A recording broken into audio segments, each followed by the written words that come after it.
ഇനി 6th question എന്ന് പറയുന്നത് 2y plus 5/3 equal to 26/3 minus y. എങ്ങനെ നമ്മൾ സോൾവ് ചെയ്യും? വൈയുടെ ടേംസിനെ എല്ലാം ലെഫ്റ്റ് സൈഡിലോട്ട് കൊണ്ടുവരണം. എങ്ങനെ കൊണ്ടുവരും? 2y ഇവിടെ -5 ആണ്. നമ്മൾ നോക്കുന്ന ചാപ്റ്ററിൻ്റെ പേര് linear equations in one variable എന്നുള്ളതാണ്. അപ്പോൾ എപ്പോഴാണ് നമ്മളൊരു ഇക്വേഷനെ ലീനിയർ എന്ന് പറയുന്നത്? നമ്മൾ ഒരുപാട് എക്സ്പ്രഷൻസ് പഠിച്ചിട്ടുണ്ട് അല്ലേ? 5x 2x ഇതൊക്കെ നമ്മൾ കുഞ്ഞു ക്ലാസ് പഠിച്ച എക്സ്പ്രഷൻസ് ആണ്. അല്ലെങ്കിൽ നോക്ക് 2x - 1 ഇതൊക്കെ എന്താണ് നമ്മൾ വിളിക്കുന്നത്? ഇതിനെയൊക്കെ എക്സ്പ്രഷൻസ് എന്നാണ് വിളിക്കുന്നത്. ഇനി എപ്പോഴാണ് ഒരു എക്സ്പ്രഷൻ എന്നൊരു ഇക്വേഷൻ ആകുന്നത്? ആ എക്സ്പ്രഷൻ്റെ അകത്ത് എന്ത് വേണമെന്ന് വെച്ച് കഴിഞ്ഞാൽ ഒരു ഇക്വാലിറ്റി സൈൻ വേണം. 2x - 1 equal to 0. ഓക്കെ, ഇപ്പോൾ ഇതെന്തായി? ഈ എക്സ്പ്രഷൻ ഒരു ഇക്വേഷൻ ആയി. ഇനി എപ്പോഴാണ് നമ്മളൊരു ഇക്വേഷനെ ലീനിയർ ഇക്വേഷൻ എന്ന് പറയുന്നതെന്ന് വെച്ച് കഴിഞ്ഞാൽ ആ ഇക്വേഷൻ്റെ അകത്തുള്ള വേരിയബിളില്ലേ, ഇവിടുത്തെ വേരിയബിൾ ആരാണ്? എക്സ്. ആ എക്സിൻ്റെ പവർ എന്തായിരിക്കണം? 1 ആയിരിക്കണം. ഇവിടെ നോക്കി 2x എന്ന് പറയുന്നതിൽ എക്സിൻ്റെ പവർ എന്താണ്? x⁻1 അല്ലേ? അതായത് ഇതൊരു ലീനിയർ ഇക്വേഷൻ ആണ്. ഇനി ഈ linear equation in one variable means എന്താണ്? ഈ പറയുന്ന ഈ നമുക്കുള്ള ഒരു ഇക്വേഷൻ ഇല്ലേ, ആ ഇക്വേഷൻ്റെ അകത്ത് എന്താണ്?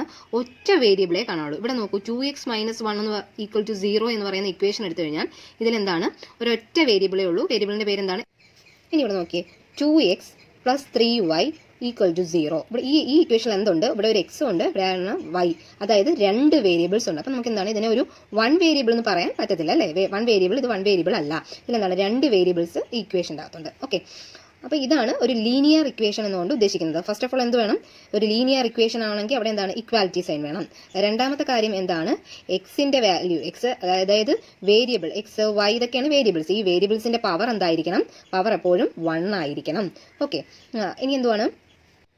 ഇനി മൂന്നാമത്തെ കണ്ടീഷൻ എന്താണ്? 1 വേരിയബിൾ എന്ന് പറഞ്ഞു കഴിഞ്ഞാൽ അതിൽ ഒരൊറ്റ വേരിയബിളേ കാണുള്ളൂ അല്ലേ? ഇക്വേഷൻ ഒന്നിലെ എക്സ് അല്ലെങ്കിൽ എന്താണ് വൈ അല്ലെങ്കിൽ ഇസഡ് എന്തുവാണോ നമ്മൾ ചൂസ് ചെയ്യുന്ന ആ ഒരൊറ്റ വേരിയബിൾ മാത്രമേ കാണുള്ളൂ. ഈ 3 കണ്ടീഷനും സാറ്റിസ്ഫൈ ചെയ്യുന്ന ആളെയാണ് നമ്മൾ എന്ത് വിളിക്കുന്നത്? ലീനിയർ ഇക്വേഷൻ ഇൻ 1 വേരിയബിൾ എന്ന് പറയുന്നത്. നെക്സ്റ്റ് ഇനി നമുക്ക് പ്രോബ്ലം എങ്ങനെ സോൾവ് ചെയ്യാൻ നോക്കാവേ. ഫസ്റ്റ് ക്വസ്റ്റ്യൻ ഞാൻ എഴുതിയാണ്. സോൾവ് ദി ഇക്വേഷനിൽ ഫസ്റ്റത്തെ ഇതാണേ, 3x equal to 2x plus 18 എന്നുള്ളതാണ്. ഇതിൽ നമുക്ക് എക്സിൻ്റെ വാല്യൂ കണ്ടുപിടിക്കണമെങ്കിൽ നമ്മൾ എന്ത് ചെയ്യണം? എക്സ് ഉള്ള ടേംസിനെ എല്ലാത്തിനെയും ഒരു സൈഡിലോട്ട് കൊണ്ടുവരണം. അതായത് 3x RHS കിടക്കുന്ന 2x ഇങ്ങോട്ട് കൊണ്ടുവരുമ്പോൾ എന്താവും? -2x ഈക്വൽ ടു 18 എന്നാവും. ഇനി ഈ 3x ന്ന് 2x സബ്ട്രാക്ട് ചെയ്താൽ നമുക്ക് എന്താ കിട്ടും? 1x ഈക്വൽ ടു RHS അതുപോലെ എഴുതുന്നത് 18. അതായത് x ഈക്വൽ ടു എന്താണ്? 18. ഇങ്ങനെയാണ് സോൾവ് ചെയ്യുന്നത്. അതായത് ഫസ്റ്റത്തെ ക്വസ്റ്റ്യൻ ആണ്. ഇനി അടുത്തത് സെക്കൻഡ് ക്വസ്റ്റ്യനോട്ട് പോയാലോ. സെക്കൻഡ് ക്വസ്റ്റ്യൻ ഇതാണ്, 5t -3 ഈക്വൽ ടു 3t - 5. ഇവിടുത്തെ വേരിയബിൾ ആരാണ്? ടി ആണ് ഇവിടുത്തെ വേരിയബിൾ. അപ്പോൾ ടി ഉള്ള ടേംസിനെ എല്ലാം ഒരു സൈഡിലോട്ട് കൊണ്ടുവരാമല്ലോ. അതായത് 5t ഇവിടെ RHS കിടക്കുന്ന 3t ഇങ്ങോട്ട് വരുമ്പോൾ എന്താവും? -3t ഈക്വൽ ടു ഈ -5 അതുപോലെ എഴുതണേ, -5. ഇനി ഈ -3 ഇങ്ങോട്ട് വരുമ്പോൾ എന്താവും? +3 എന്നാവും, +3. ഓക്കെ, ഇനി 5t 3t ആകുമ്പോൾ എന്താവും? 5t - 3t എന്ന് പറയുന്നത് 2t ഈക്വൽ ടു ഇവിടെ ഒരു -5ഉം ഒരു +3 ആണ്. ഡിഫറൻറ്റ് സൈൻസ് ആണ് വരുന്നതെങ്കിൽ ഡിഫറൻസ് കണ്ടിട്ട് വലുതിൻ്റെ സൈൻ കൊടുക്കണം. അതായത് -5 +3 എന്ന് വെച്ചാൽ ഇതിന്റെ ഡിഫറൻസ് കാണാം. 5 - 3 ചെയ്യുമ്പോൾ എന്ത് കിട്ടും? 2 എന്ന് കിട്ടും അല്ലേ? എന്നിട്ട് എന്താണ് വലുതിൻ്റെ സൈൻ? വലുത് ഇവിടെ ആരാണ്? 5 ആണ്. 5ന്റെ സൈൻ മൈനസ് ആണ്. നമ്മൾ എന്ത് എഴുതും? -2. That is t equal to -2 divided by 2. ഇവിടെ എന്താണ്? ടിയുടെ കൂടെ 2 മൾട്ടിപ്ലൈ ചെയ്തേക്കണം. മൾട്ടിപ്ലൈ ചെയ്തേക്കുന്ന ആളിനെ ഇക്വാലിറ്റി സൈൻ്റെ അപ്പുറത്ത് കൊണ്ടുപോകുമ്പോഴത്തേക്കും എന്ത് സംഭവിക്കുന്നത് വെച്ചാൽ അത് ഡിവിഷൻ ആയിട്ട് പോകണം. അതായത് -2 ഡിവൈഡഡ് ബൈ 2. 2/2 എന്താണ്? 1 ആണ്. ഇവിടെ ഒരു മൈനസ് സൈൻ ഉണ്ട്. അപ്പോൾ എന്താവും? -1. ടിയുടെ വാല്യൂ നമുക്ക് എന്ത് കിട്ടി? -1. നെക്സ്റ്റ് ഇനി മൂന്നാമത്തെ ക്വസ്റ്റ്യൻ നോക്കാം. മൂന്നാമത്തെ ക്വസ്റ്റ്യൻ എന്ന് പറയുന്നത് 5x + 9 ഈക്വൽ ടു 5 + 3x. ഇതെങ്ങനെ ചെയ്യും? എക്സ് ഉള്ള ടേംസിനെയൊക്കെ ഒരു സൈഡിലോട്ട് കൊണ്ടുവരണം അല്ലേ? എക്സ് ഉള്ള എല്ലാം ഞാൻ LHSലോട്ട് കൊണ്ടുവരണം. അപ്പോൾ എങ്ങനെ വരും? 5x - 3x അല്ലേ? ഇവിടെയുള്ള 3x ലെഫ്റ്റ് സൈഡിലോട്ട് പോകുമ്പോൾ -3x ആവും. ഈക്വൽ ടു അതുപോലെ എഴുതുന്നത് ഈക്വൽ ടു ഈ 5 RHSലുള്ള 5 അതുപോലെ എഴുതുന്നത് 5. ഇനി അടുത്ത് ഈ 9 RHSലോട്ട് വരുമ്പോൾ എന്താവും? -9 എന്നാവും. 5x - 3x എന്താണ്? 2x ഈക്വൽ ടു 5 - 9 അറിയാം 4 ആണ്. ഇനി ഇതിൽ വലുതാരാണ്? 9 ആണ്. 9ന്റെ സൈൻ എന്താണ്? മൈനസ്. അപ്പം -4 എന്നായി. x ഈക്വൽ ടു എന്താണ്? -4 ഡിവൈഡഡ് ബൈ ഇത് മൾട്ടിപ്ലൈ ചെയ്തുകൊണ്ട് ഇപ്പുറത്ത് വരുമ്പോൾ ഡിവിഷൻ ആവും. Divided by 2.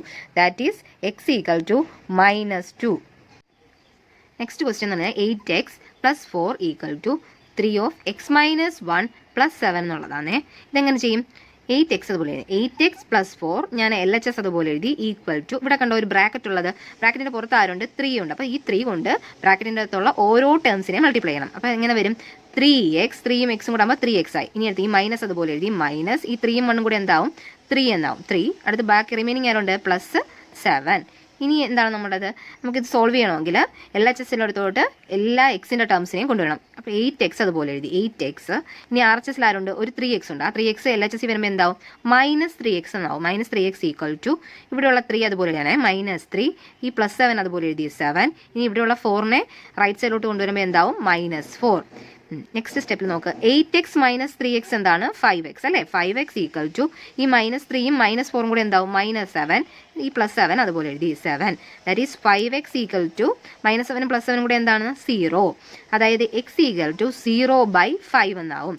Which is equal to 0. Any number 0 divided by any number എന്ന് പറയുന്നത് എന്താണ്? 0. നെക്സ്റ്റ് ഇനി നോക്കാൻ പോകുന്ന ക്വസ്റ്റ്യൻ ഇതാണ്. 3m = 5m - 8/5. ഇതെങ്ങനെ ചെയ്യും? നമുക്കറിയാം കണ്ടുപിടിക്കാനുള്ളത് എന്താണ്? എമ്മിൻ്റെ വാല്യൂ ആണ്. എമ്മിൻ്റെ വാല്യൂ കണ്ടുപിടിക്കണമെങ്കിൽ എം വരുന്ന എല്ലാ ടേംസും LHS കൊണ്ടുവരണം അല്ലേ? എങ്ങനെ കൊണ്ടുവരും? 3m RHS കിടക്കുന്ന 5m ഇങ്ങോട്ട് 5m വരുമ്പോൾ -5m = -8/5 അല്ലേ? ഇനി 3m - 5m എന്താണ്? 2m ആണ്. ഇനി എന്നിട്ട് എന്താണ്? വലുതിൻ്റെ സൈൻ മൈനസ് ആയിട്ട് മൈനസ് കൊടുത്തു. -2m = -8/5. ഓക്കെ. ഇനി എന്താ വരും? ഈ എമ്മിൻ്റെ വാല്യൂ ആണ് ഇനി കണ്ടുപിടിക്കാനുള്ളത്. എമ്മിനെ അപ്പുറത്തെ സൈഡിലോട്ട് കൊണ്ടുപോകുമ്പോൾ ഇങ്ങനെ -8/5. അടുത്ത് ഈ -2 ഇങ്ങോട്ട് കൊണ്ടുവരുമ്പോഴത്തേക്ക് എന്താവും? ഇവിടെ മൾട്ടിപ്ലിക്കേഷൻ ആവും. അതായത് RHSലോട്ട് വരുമ്പോൾ അത് ഡിവിഷനിലോട്ട് പോകും. അപ്പോൾ ഈ 5 × -2. ഓക്കെ. ഈ മൈനസും ക്യാൻസൽ ആവും. 2ൻ്റെ ടേബിളിൽ എത്ര ടൈംസിനാണ്? 8 4 ടൈംസ്. അപ്പോൾ എന്താണ് ആൻസർ? 4/5. ഓക്കെ. ഇനി 6th ക്വസ്റ്റ്യൻ എന്ന് പറയുന്നത് 2y + 5/3 = 26/3 - y. എങ്ങനെ നമ്മളിത് സോൾവ് ചെയ്യും? വൈയുടെ ടേംസിനെല്ലാം ലെഫ്റ്റ് സൈഡിലോട്ട് കൊണ്ടുവരണം. എങ്ങനെ കൊണ്ടുവരും?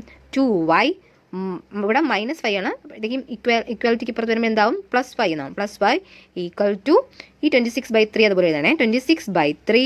ഇനി എന്താണ്? LHS കിടന്ന 5/3. RHS വരുമ്പോൾ റൈറ്റിലോട്ട് വരുമ്പോൾ എന്താവും? -5/3 എന്നാവും. 2y + 5 മീൻസ് എന്താണ്? 3y അല്ലേ? 3y = സെയിം ഡിനോമിനേറ്റർ ആണ് വന്നതെങ്കിൽ നമ്മൾ എന്ത് ചെയ്യും? അതിനെ ഒരു കോമൺ ഡിനോമിനേറ്റർ ആയിട്ട് എടുക്കണം അല്ലേ? അത് കഴിഞ്ഞിട്ട് ന്യൂമറേറ്ററിൽ എന്താണ് ഇവിടെ സൈൻ അത് ചെയ്യണം. അതായത് 26 - 5 വിച്ച് ഈസ് ഈക്വൽ ടു എന്താണ്? വിച്ച് ഈസ് ഈക്വൽ ടു 26 നിന്ന് 5 പോകുമ്പോഴത്തേക്കും 21/3 എന്നാവും. ദാറ്റ് ഈസ് y = എന്താണ്? 21/3. ഇനി എന്താണ്? ഈ 3 മൾട്ടിപ്ലിക്കേഷൻ അല്ലേ? ഇപ്പോഴത്തെ വരുമ്പോൾ എന്താവും? ഡിവിഷനിലോട്ട് പോകും. ഡിവിഷനിൽ വരുന്നിട്ട് × 3 എന്ന് കൊടുക്കുന്നു. ഇന്ന് 3യുടെ ടേബിളിൽ എത്ര പ്രാവശ്യമാണ്? 7 ടൈംസ് ആണ് അല്ലേ? അപ്പോൾ എന്താണ് ആൻസർ? y = 7/3.